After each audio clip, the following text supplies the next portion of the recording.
একটা দল একটা টুর্নামেন্টে 4টি ম্যাচ খেলছে, 3টি ম্যাচ ড্র হয়েছে, তারপরও তারা বিশ্বের সেরা প্লেয়ার বর্তমানে।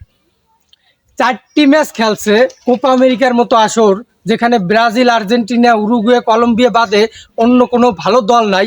সেইখানে 4টি ম্যাচ খেলছে, 3টি ম্যাচই ড্র করছে এবং একটি ম্যাচ জিতছে আর একটি ম্যাচ টাইব্রেকারে ঠকে বাড়ি গেছে।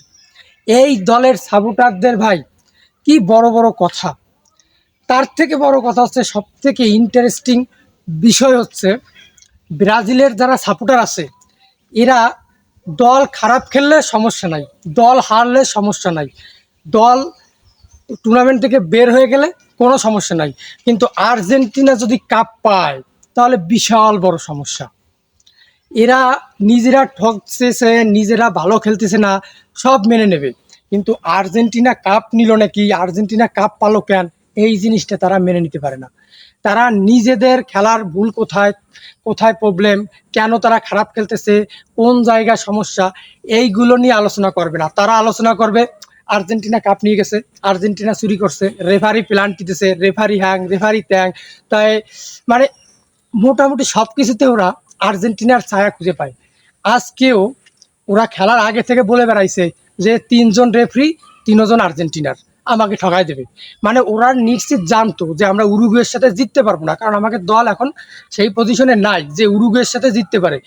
যে কারণে তারা আগে থেকেই, যাতে রেফারির দোষ দেওয়া যায়, এই কারণে টাচ দিয়ে রাখছিল।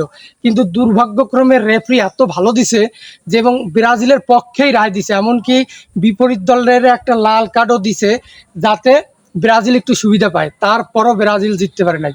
ভাই, একটা দলে, একটা ফুটবলের একটা নকআউট পর্বে 10 প্লেয়ার নিয়ে প্রায় 20 থেকে 30 মিনিট খেলছে একটা দল, তারপরও ব্রাজিল একটা গোল দিতে পারে নাই। তাহলে বুঝতে হবে ব্রাজিলের ফরওয়ার্ড লাইন কত দুর্বল এবং উরুগুয়ের এই ডিফেন্স লাইন কত স্ট্রং।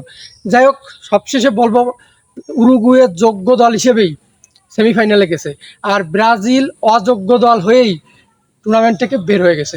যাই হোক, ব্রাজিলের সাপোর্টারদের নিয়ে ট্রোল করার কোনো ইচ্ছা আমাদের নাই। ওরা আসলে প্রচুর কষ্টে আছে, প্রচুর দুঃখে আছে, ওদের সান্ত্বনা দেওয়ার আমার ভাষা নাই। তবে আমি পার্সোনালি চাই ব্রাজিল সামনে আরও ভয়ঙ্কর রূপে ফিরে আসুক।